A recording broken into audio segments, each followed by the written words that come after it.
ಮಹಾಜನತೆಗೆ, ವಿಶೇಷವಾಗಿ ಬೆಂಗಳೂರಿನ ಮಹಾಜನತೆಗೆ ದುಃಖದಿಂದ ಇವತ್ತು ನಾನು ವಿದೇಶದಲ್ಲಿದ್ದೀನಿ, ಈ ವಿಡಿಯೋನ ಹಾಕ್ತಾ ಇದ್ದೀನಿ. ಕೋಗಿಲೆಗೆ 3,000 ಜನ ನಿರಪರಾಧಿಗಳು ಮನೆಗಳನ್ನು ಹೊಡೆದು ಹೊರಹಾಕಿದ್ರು. ಇವತ್ತು ತಣಿಸಂದ್ರದಲ್ಲಿ ನಾನು ಇಲ್ಲಿ ಬಂದ ಸುದ್ದಿ ನೋಡಿದೆ. ಅದು ಸರ್ಕಾರಿ ಜಾಗ ಅಲ್ಲ. ಅವರು ಅದೇ ಜಾಗದಲ್ಲಿ ಅನೇಕ ವರ್ಷದಿಂದ ವಾಸವಾಗಿದ್ದಾರೆ. ಅವ್ರ ಹೆಸರಿಗೆ ಖಾತೆ ಮಾಡಿಕೊಟ್ಟಿದ್ದಾರೆ, ಕಂದಾಯ ಕಟ್ತಾ ಇದ್ದಾರೆ, ಎಲೆಕ್ಟ್ರಿಸಿಟಿ ಇದೆ. ಇಷ್ಟಿದ್ರು ಕೂಡ ಅವ್ರ ಮನೆಗಳನ್ನು ಹೊಡೆದಿದ್ದಾರೆ. ಏನು ಸರ್ಕಾರ ಇದು?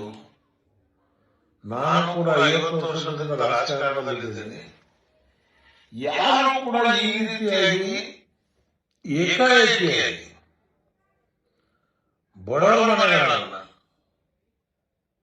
ಹೊಡಿತಕ್ಕಂಥದ್ದು, ಬಡವರ ಬಗ್ಗೆ, ಬಡವರ ಕಷ್ಟ ಇವರಿಗೆ ಗೊತ್ತಿದೆಯಾ?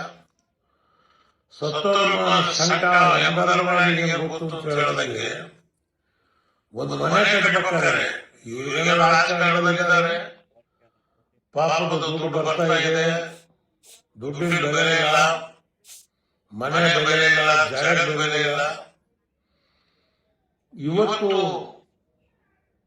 ದುರ್ದೈವ ನಮ್ಮ ರಾಜ್ಯದ ಜನ ಇವತ್ತು ಒಂದು 100 ಶಕ್ತಿ ಇರ್ತಿದ್ರೆ ಈ ರೀತಿ ಆಗ್ತಿರಲಿಲ್ಲ.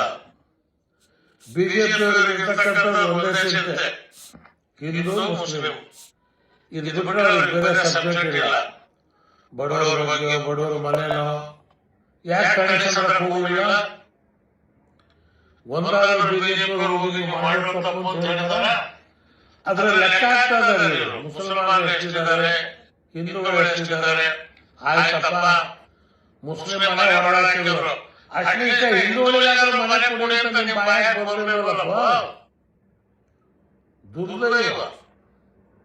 ಇದು ಒಂದು ರಾಜಕೀಯ ಪಾರ್ಟಿ ಅಂತ ಹೇಳಿ ಕರ್ನಾಟಕದಲ್ಲಿ ಕೆಲಸ ಮಾಡ್ತಾ ಇದೆ. ಜನ ತಿಳ್ಕೋಬೇಕು. ಅದಕ್ಕೆ ಹೇಳಿದ್ದು ಬಸವಣ್ಣನ ನಾಡು, ಬಾಬಾ ಸಾಹೇಬ್ ಅಂಬೇಡ್ಕರ್ ಅವರ ಸಿದ್ಧಾಂತ ಇರ್ತಕ್ಕಂಥ ನಾಡು, ಟಿಪ್ಪು ಸುಲ್ತಾನ್ ಆಳಿ ಹೋದಂತ ನಾಡು, ನಾಲ್ವಡಿ ಕೃಷ್ಣರಾಜ ಈ ನಾಡು. ಈ ನಾಡಿನಲ್ಲಿ ಪರಿಸ್ಥಿತಿ ಬರಬಹುದಾಗಿತ್ತು. ಏನೇ ಆಗಲಿ ಹೋರಾಟ ಮಾಡಕ್ ನಾವು ರಣರಂಗದಲ್ಲಿ ನಡೀತಾನೆ. ಇವರು ಖುದ್ದು ಈ ಅವಶ್ಯಕತೆ ಹೋರಾಟ ಮಾಡ್ತೇವೆ. ಜೈಲಿಗೆ ಹೋಗೋದು ಚಿಂತೆ ಇಲ್ಲ. ಕಾರಣ ಎಮರ್ಜೆನ್ಸಿ 18 ತಿಂಗಳು ಜೈಲಲ್ಲಿ ಇಟ್ಕೊಂಡ್ರು. ನಾವು ಹುಟ್ಟಿದ್ದೇ ಜೈಲಲ್ಲಿ. ಅದೇ ನಮ್ಮ ಕೃಷ್ಣ ಜನ್ಮಾಷ್ಟಮಿ. ಆದ್ರಿಂದ ಇವತ್ತು ಸಾರ್ವಜನಿಕರು ಹೇಳ್ತೇನೆ, ಸರ್ಕಾರದವರು ಕೃಷ್ಣ ಬೈರೇಗೌಡ್ರೆ, ಏನಪ್ಪ ನಿಮ್ಮಪ್ಪ ಮಂತ್ರಿಯಾಗಿದ್ದವರು, ಈ ನಿಮ್ಮ ಕ್ಷೇತ್ರದಲ್ಲೇ 2ನೇ ಕಡೆ ನಡೀತಾ ಇದೆ, ನೀವು ಮಧ್ಯಪ್ರವೇಶ ಮಾಡೋಕ್ಕಾಗಿಲ್ಲಪ್ಪ. ದಯವಿಟ್ಟು ಮನುಷ್ಯ ಬದುಕಲ್ಲ, ಶಾಶ್ವತ ಸಾಯಬೇಕು. ದೇವರಿಗೆ ಭಯ ಪಡಿ. ಒಬ್ಬ ಬಡವರ ಮನೆ ಹೊಡೆದ್ರೆ ಪಾಪ ಮಕ್ಕಳ ಮದುವೆ ಇಟ್ಟಿದ್ದಾರೆ, ಬಂಗಾರ ಮಾರಿ ಮನೆ ಕಟ್ಟಿದ್ದಾರೆ. ಅವ್ರ ಪರಿಸ್ಥಿತಿ ಏನಾಗಬೇಕು? ಅವ್ರ ಅಳು ನೋಡ್ಬಿಟ್ಟು ವಿಡಿಯೋದಲ್ಲಿ ನನ್ನ ಕರಡು ಕಿತ್ತೋಯ್ತು. ಇವತ್ತು ಸಿದ್ದರಾಮಯ್ಯ ದಯವಿಟ್ಟು ನಿಮ್ಗೆ ಈ ವಿಡಿಯೋ ಸಿಗುತ್ತೆ, ಇಂಟೆಲಿಜೆನ್ಸ್ ತಂದು ಕೊಡ್ತಾರೆ.